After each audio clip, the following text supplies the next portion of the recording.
Hi, I'm Tyrone. Like your shoelaces, you tie your own. Bacon. How good is bacon? How good is making bacon?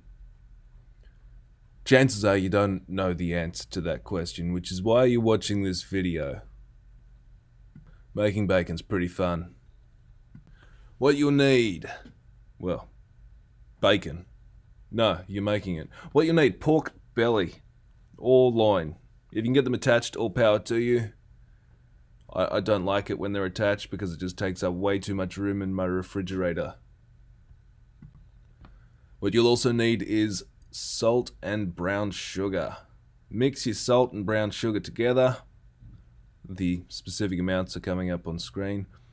Mix that bad boy together and pat it down on your pork belly.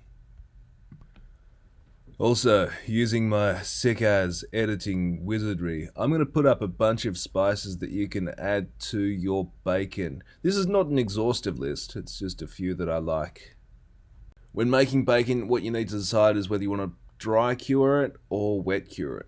I'll be doing each in this video. So this wet cure, pat down your salt, pat down your sugar,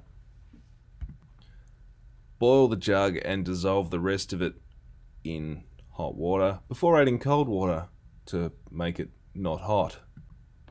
Mix all that bad boy together and put it in a bag before vacuum sealing that bag. Well, you don't need to vacuum seal it, just get rid of as much air as you can.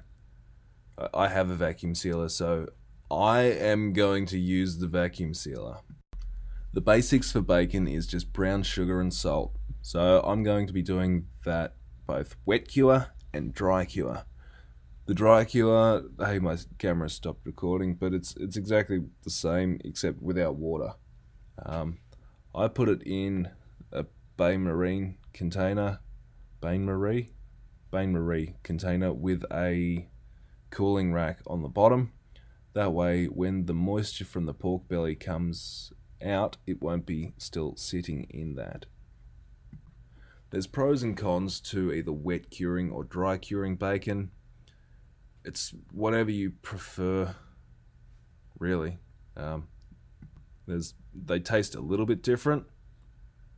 The texture's probably the main difference. More on that later. Right, so here we've got another wet cure. This one, I'm going to get slightly more fancy with the recipe. We're going to go for some maple syrup. How cool is maple syrup? I like maple syrup. Maple syrup is going in with this wet cured bacon. Also, I have made a mead a while ago that really emphasizes thyme. So I'm putting a bit of that because thyme is a good spice to go with pork, just in general, but also with bacon. I mean, mead is just fermented honey. So that goes. As you'll see here, where I'm putting normal honey onto the top of the bacon. This one I'm not really using a recipe, and by not really, I mean I'm not using a recipe. I'm just kind of doing it by feel. Can you feel it? Chuck a bunch of honey on, chuck a bunch of salt on. The salt will draw out the moisture from the pork belly, and the honey will be drawn in. One of the benefits of wet curing is once you've sealed that bag, you don't need to touch it for a week. So leave it for a week. One of the downsides of dry curing is once you've cured it on the first day, every day afterwards you need to drain the moisture and re-cure it. But hey, in the end it's worth it. Or is it? That's for you to decide. I mean, I already have. I think I prefer dry cured. Right. Once you've replaced the cure every day for a week, well done. You can whip that out and whip out the wet cured bacon as well. Open up that package. Really, right here is where you should be having a bit of a taste to see if you've done good. I instead had a coffee, which was worth it, but isn't quite the same thing. If you have a taste here and it's a little bit too salty, especially for the wet cured one, What you can then do is soak it in water overnight. Sugar water, spicy water, just not salty water. That will get rid of a bunch of the saltiness from it. You're welcome. Another thing about bacon is you need to decide whether you want to hot smoke or cold smoke it. Or not smoke it. That's also an option. If you're making it for yourself, work out what you like by experimenting. Experimenting's fun. I like bacon, whether it's hot smoked, cold smoked, or not smoked. And I like applewood, so this will be cold smoked over applewood. The purpose of the cold smoke is not to cook it, instead to give it your smoky flavour. And with cold smoke, or any smoke really, less is more. You know what's also more? More is more. But more smoke negatively affects the flavour, so don't do more. In fact, you'll see here that I'm actually leaving the door open. From there, next step is to hang it for a week.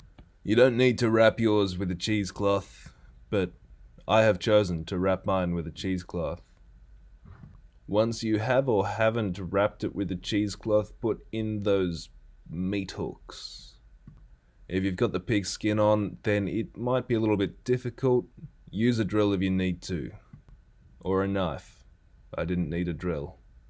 And then you hang it.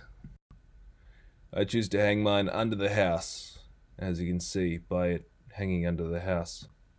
Time to wait another week. Man, why can't making bacon just be quick and simple and easy and... Right, the week is up. Get your bacon, bring it in. Take the meat hooks out, unwrap it, slice it up. Boom, done. Nah, but not really am I done. Because you need to eat some. So eat some. Sure, I mean, right away. Or whip out your fry pan and fry some up, and that's probably that is the better option. I wouldn't say that is the better option. Unless you've hot smoked it. Speaking of, since I'm making a video on bacon, I should probably show you how to hot smoke it as well. You don't need a full offset smoker. I have one, but I'm not using it for this. Instead, just the kettle grill. Set up your snake again and throw your piece of meat on. This burns at about 90 degrees Celsius for 4 hours. And it's got a bunch of applewood smoke going up and through that meat. Sure, you can test it yourself, but where the real test is who else likes it. And the only people that I could find were, in fact, not people at all. They were instead cookies. They were most unimpressed. They prefer ground beef instead. So what do you know? Turns out the kookaburras have made some pretty horrible life choices too. Oh, well, actually, it's alright beef. Quite good beef. It's ground up pellicle from dry aging. Kookaburras have expensive taste, man. Well, I guess this is the end. Congrats, you made it. Now you're a bacon making expert.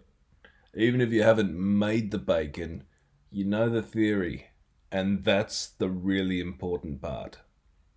As your teacher, I guess that makes me master or senpai, and I won't notice you.